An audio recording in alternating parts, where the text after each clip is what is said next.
नमस्कार, मैं हूं आलोक मेहता। एडिटर्स आई में आपका स्वागत है। हमारा अनुरोध है कि आप एडिटर्स आई देखें, सब्सक्राइब करें, लाइक करें, अपने मित्रों को, ग्रुप्स को फॉरवर्ड करें और आपकी जो राय हो उससे भी हमें अवश्य अवगत कराएं। राष्ट्रीय स्वयंसेवक संघ आरएसएस सरसंघ चालक मोहन भागवत और उनका वक्तव्य राजनीति पर, राजनीति में अहंकार पर, राजनीति में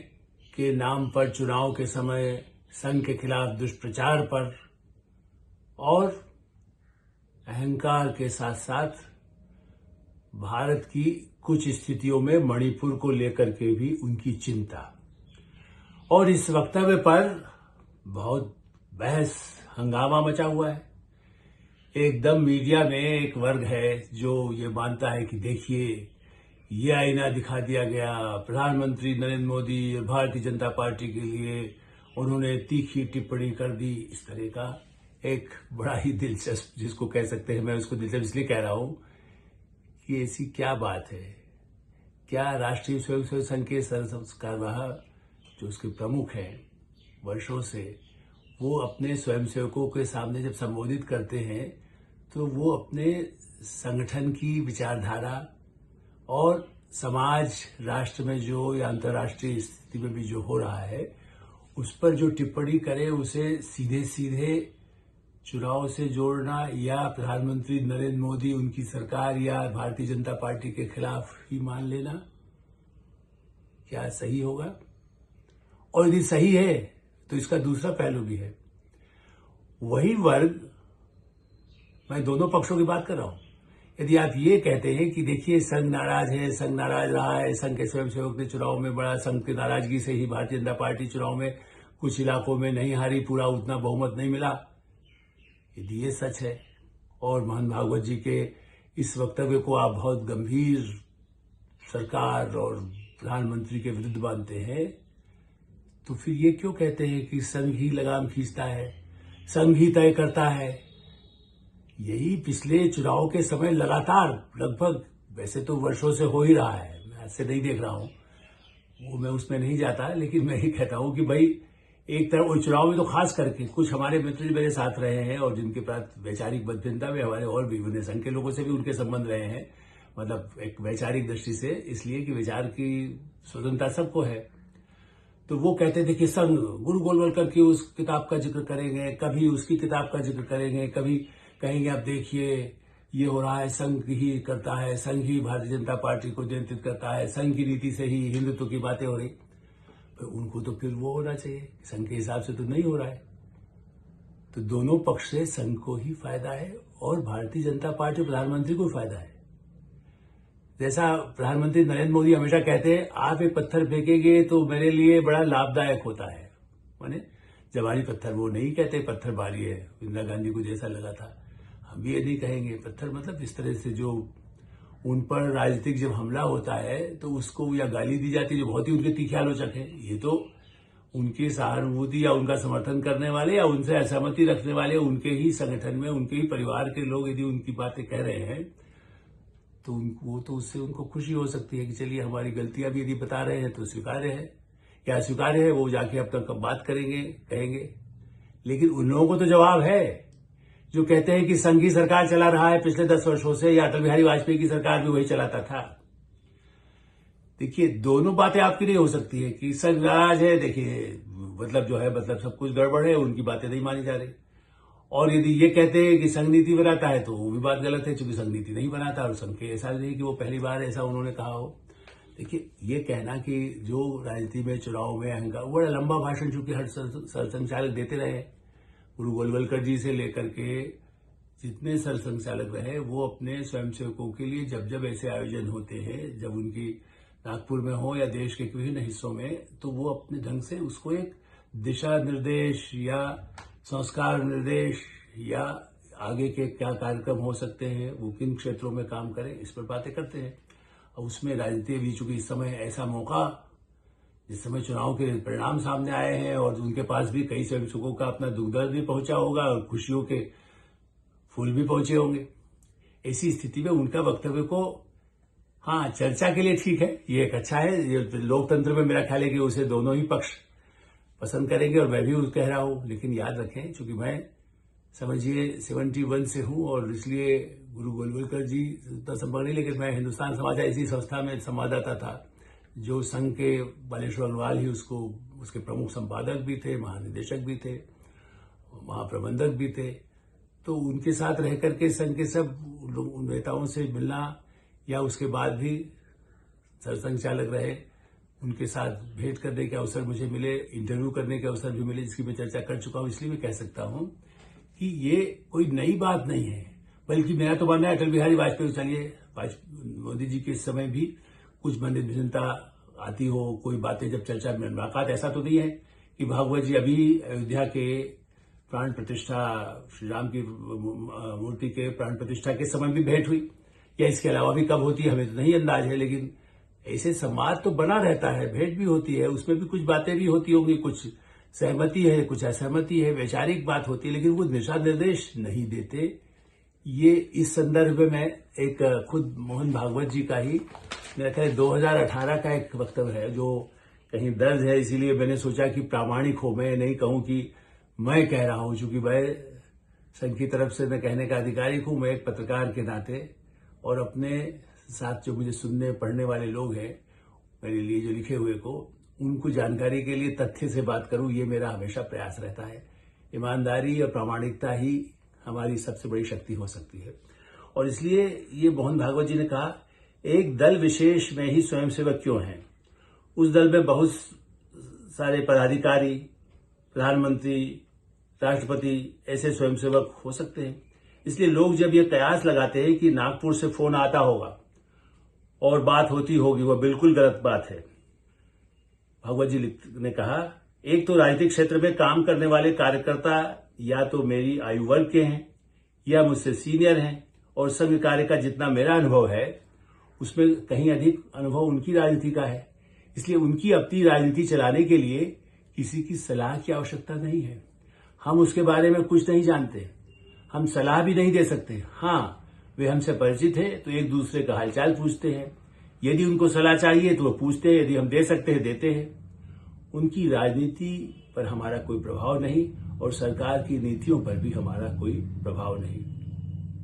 और वे जिन क्षेत्रों में काम करते हैं उन विचारों को प्रत्यक्ष करने के लिए वे समर्थ है। और भी बहुत सारी बातें हैं, लेकिन हमने सोचा कि मोहन भागवत जी का ही जो खुद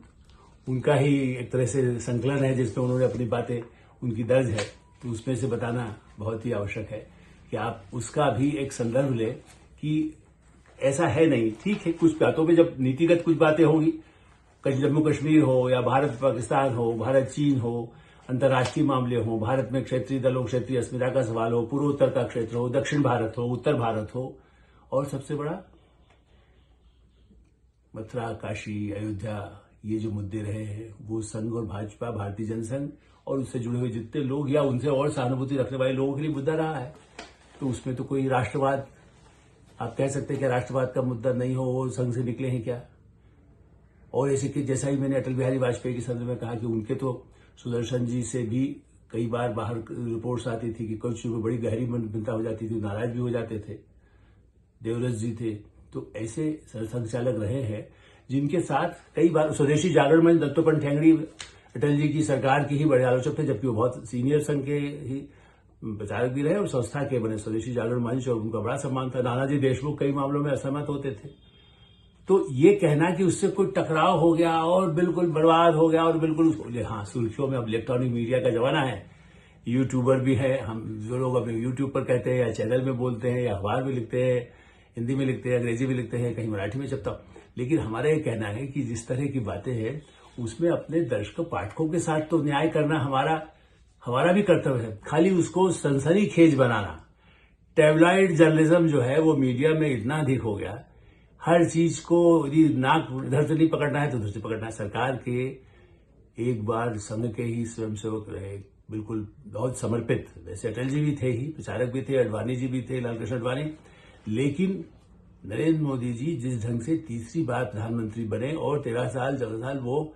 मुख्यमंत्री पद पर रहकर गुजरात में काम किया, ये तो अपने आप में संघ में इससे बड़ा गौरवशाली या भारत के लिए गौरवशाली बात वो नहीं मानेंगे। वो कहेंगे कि हाँ, भारत भर के लिए गौरव की बात है, क्या उससे इनकार करेंगे? आलोचना करते, ठीक है, कमियां हैं, अहंकार है, तो अकेले मोदी जी थोड़ी, और भी लोग हैं ना। कई लोग, उमा भारती जी हैं या योगी आदित्यनाथ हैं या और स्वामी प्रज्ञा रही, तो क्या भारतीय जनता पार्टी में रह करके उनकी नाराजगी, उनकी वैचारिक से मतभिन्नता या उनकी गड़बड़ियों के बारे में अंदाज सरसंघ चालक या प्रधानमंत्री को नहीं होती होगी? उसमें उतार चढ़ाव होता रहता है। उमा भारती तो वो भी तो हिंदुत्व के विचारधारा की थी, पार्टी को कितना विद्रोह उन्होंने किया था। अभी वो मतलब बहुत सक्रिय है, लेकिन इस बार चुनाव वाली उनकी भूमिका नहीं है, तो क्या उसको भी ये माना जाए? लोगों ने माना, उसके भी अर्थ निकाले, लेकिन उन्होंने बाद में ये स्पष्ट किया कि मैं तो जिसके लिए समर्पित हूं, राष्ट्र के लिए या अपने धर्म के प्रति, हिंदू धर्म के लिए, अयोध्या के लिए। तो वो कोई नाराजगी परिवार में होता है। इसी संदर्भ में एक और बात जो है मुझे ध्यान दिलाना आवश्यक लगता है। राष्ट्रीय स्वयंसेवक संघ के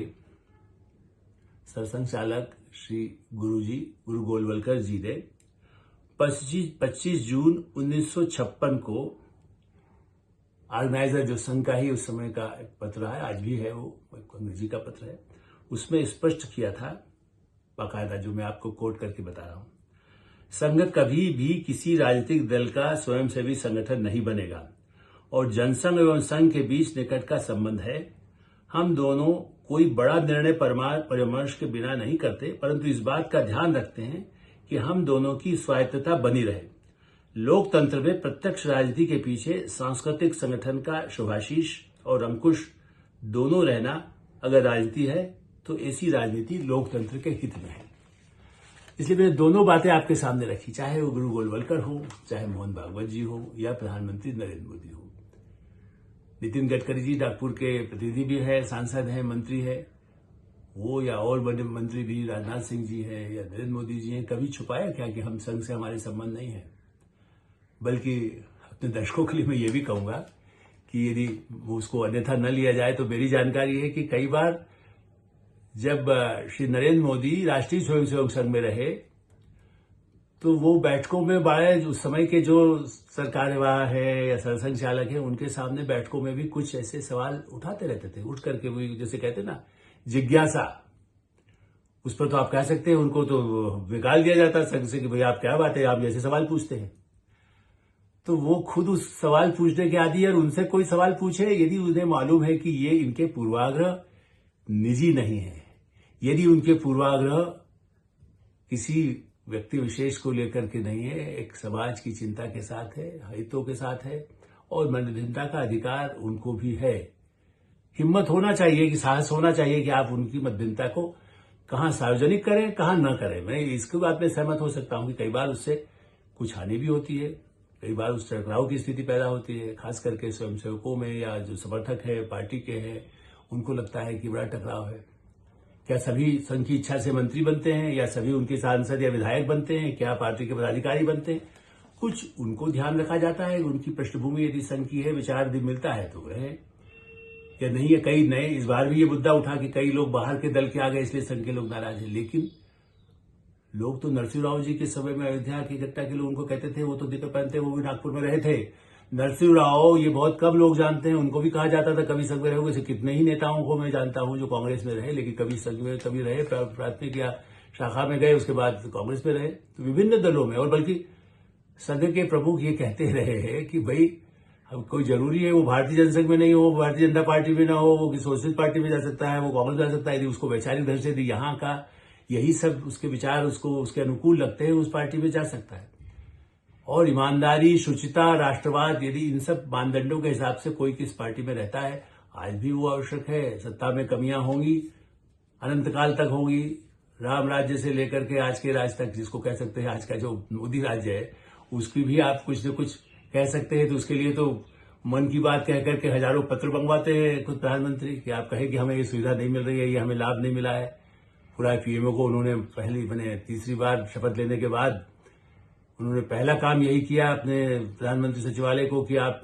पीएम के नहीं, आप जनता के हैं, आप ये ध्यान रखिए, आपको राष्ट्र का वहां से जो पत्र आते हैं, एक समय में था और प्रधानमंत्री भी कहते थे चिट्ठियां, लेकिन मैं ऐसे प्रधानमंत्रियों के बारे में मुझे मालूम है जो उनके साथ सहयोगी रहे, कहे कि जवाब ही नहीं वहां से जाता था, चिट्ठी का एक्नॉलेजमेंट ही नहीं होता था। इसलिए प्रधानमंत्री मनमोहन सिंह जी तक की स्थिति थी, कांग्रेस के बड़े बड़े नेता जवाब पत्र लिखते थे, उनको छोड़ दे सोनिया गांधी को, वो तो कल बटन दबाएंगे और वो दौड़े आ जाते, लेकिन और नेताओं के तो कभी पत्र के कहीं जवाब ही नहीं मिलते थे। आप कहीं पता कर लीजिएगा।